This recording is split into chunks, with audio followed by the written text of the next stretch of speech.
Sakura haul! Finally, nandito na yung parcel. Galing pa to siya sa Hong Kong. It's all about cosmetics.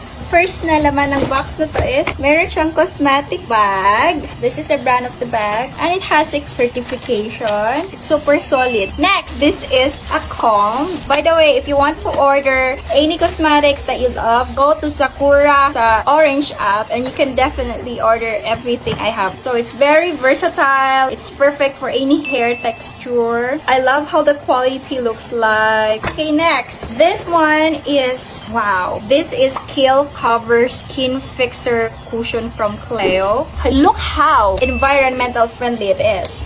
Let's open. Oh, I am so amazed. Look how the cushion quality is. Talagang alam mong mamahalin. Ang bango! Okay, so I'm gonna try. Okay, this is the coverage. It also have a mirror on the back and front. So basically, it's very blendable and nagiging skin tinted na siya after a while. It's okay. We have here NARS. This is the NARS Creamy Concealer, NARS Blush. I really love cosmetics na may mirror. And this is the blush looks like.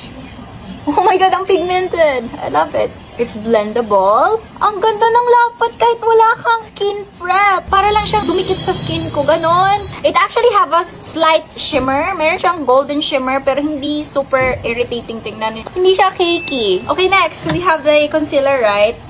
The concealer is blendable as well. Hindi din siya cakey, hindi din siya mabigat, and it matches on the skin. We have a last item. It's a phone sling. Maganda to sa Manila, sa Baclaran. Nakaganito ka. Hindi talaga mananakaw yung cellphone mo doon. Thank you so much, Sakura.